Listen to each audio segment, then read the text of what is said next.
So today I'm going to be sharing about Shabbat, money, boundaries, unconditional love.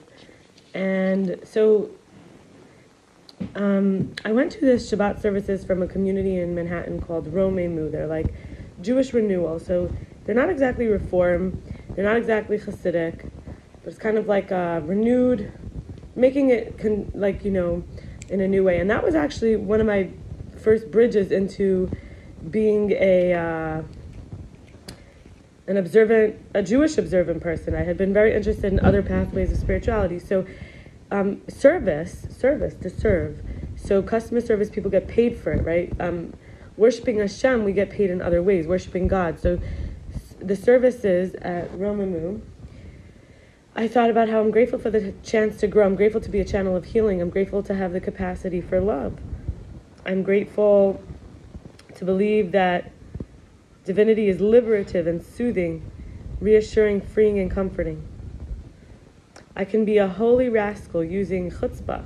Chutzpah is like a kind of assertiveness, like a strength, to be able to uplift. When we think about some of the characters in the Torah, we have Korach, who's like ice. We have Moshe, who's like water. Moshe was actually a Pisces, like me, which is the sign of the fish. So we have, what is the difference? We have rebels without a cause, and eventually getting swallowed up by the earth.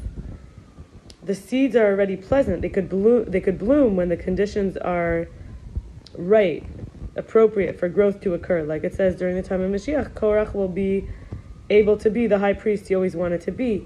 He was jealous. He wanted the position that was given to him, Moshe's brother Aaron. And he also was trying to say everyone should be equal, and there shouldn't be transmission from a leader. There shouldn't be, everyone should just believe themselves and have their own opinions.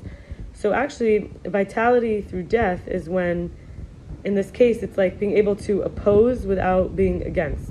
So when we resist by staying put, there's a union of non-reactivity. As the other is sort of going through what they're going through, we recognize there's a potential to be affected by the other that is always present. In the moment, maybe they're triggered, there's a space between self and other. It's actually a formative space. We are co-arising in that space. So there's an inter-R. It's called we are inter-R-ing. We're I am, you are, we are R-ing together. And that's what interdependence is. And intersubjectivity. Seeing from an angle. And so we don't have to seek progress at all costs, or anything really. We don't have to seek anything at all costs, because the environment rebounds. In other words, what we put out is what we get. So will be maybe seen as like it's worth it to let go of the cost, right? We want to be seen as more than a cost. Now, talking about cost, we have money motivations. The first of the month is any other day, and we can choose the lifestyle that we want. Food, shelter, clothing can be secure and reliable, stable, accessible resources, and there can be time flexibility, which is not having to operate as a guest, a visitor, a non-payer, with hourly accountability, no such thing as a free lunch. So whatever we're sacrificing for the freeness, in other words, is returned to us when we're paying for it at our discretion, and this cost seems to be the most frequently is our time. Like, it might be free, but we have to give our time. And so, we can only spend on what we want or need. We don't have to be under the influence of get-rich-quick promises or the trapping deals, which seem to attract poor or desperate people, really. And when I say poor, it's a mindset. I don't mean actually poor. Like, also, we can look at if we want to pay back or pay forward. We can afford to support people without money, contaminating or confusing anyone about the exchange itself being quantitative when it's really qualitative. And finally, when we share with others who need, even to be able to invest in communities that support us, we can give to people to work towards their dreams.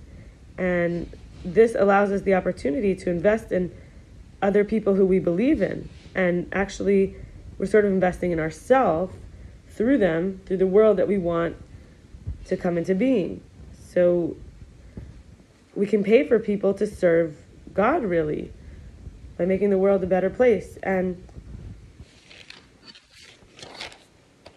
All of this requires boundaries. When I say boundaries, I mean wanting is not needing, and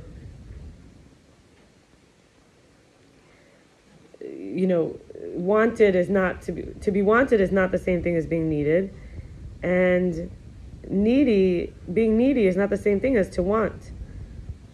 So really making that separation, and we're allowed to make exceptions. It's a case by case. We don't have to see someone for others, they're for us. We don't know what anyone else needs. In other words, needs are, and boundaries are case by case. Like, a boundary means I don't have enough, so I need, right? So actually knowing our boundaries, we learn our needs and our wants. And we don't know what others' intentions are, even to outdo us, their needs getting met, even to be chosen. So in other words, if we're choosing someone, it may not be their need to be chosen, or if we want to let them win because that's their intention, but it may not be their intention to outdo us. So we have to choose ourselves and our own experience and outdo our past versions of ourselves. And we can rise up if it's a balanced weight. And this is where the constructive self lets us levitate over the tension dialectics, where the struggles and conflicts, reconciliation, resolution, by instead kind of turning through acceptance and welcoming as I am, versus like a pejorative, and saving ourselves by letting God teach us how. And for a seed to be what it needs to be, a gardener just needs to be concerned with providing nourishment, support. So the seed's destiny is water. There's no machination, as there's arrogance and preconceiving, and then by whim, desire, trying to have the seed comply or change. In other words, we have to be gardeners for each other and know our boundaries. We can make space for all of someone and treat them as a beautiful human being no matter what. That's the ideal. It's possible. And we can create an environment together where we can each grow into ourselves who we really are and need to be. What I would like to say here is the water, or is the nourishment, is unconditional love. This is not a provision. This is not about accomplishment, appearance, or possessions. It is possible to unconditionally love someone who doesn't even believe in unconditional love. If someone has never felt unconditional love without it being for an object or a gesture, or that they have to be earning it somehow, we can pray for them. We don't need to expect it from them. If they can't give it to us, they never felt it. And my fear, maybe personally at the time, by the way, I wrote all this 4 or 5 years ago, but it's still something I'm working with. So someone not being able to unconditionally love me as I am, and fear resists the giftedness and the blessing of where I am probably being unconditionally loved. And the truth is, I am unconditionally lovable, and so are you, and so is everyone. Even when, we got to do this, even when. And I want to pause and say, it could be disenchanting that so many people haven't learned to unconditionally love themselves. We can't save everyone, and even saving ourselves, if people have, are we even saving ourselves? If people keep having expectations placed on them, it's up to me ultimately. If I keep expecting others to love me unconditionally, am I even saving myself from, so the purpose is to free myself from the expectation, which leads to feeling unfulfilled and the aggression that comes along with not feeling fulfilled. And believe me, this morning I actually got upset at somebody. So the truth is, I'm unconditionally lovable, and you can apply this to yourself, even if, and then I'm going to say, even if, and you can do this as a practice, even if I'm overly aggressive or shame people or myself for not having the words to express the needs and boundaries and experience, or even if I'm backstabbing because of fear of conflict, or even if I'm negating and not self-aware enough in the moment to know how I'm feeling or needing or behaving, or even if I'm, feeling unlovable and becoming conniving or controlling, or even if I'm at my limit of frustration and tolerance and feeling disrespected, tantruming, rude, and usurping, trying to get power, even if I'm defensive, which makes me come across perhaps superior or self-righteous, even then I'm unconditionally loved. So I want to wish you to serve unconditional love, to serve the motivation for abundance, and wish you a good Shabbos. You should have contagious goodness, and should be that one good thing leads to another good thing.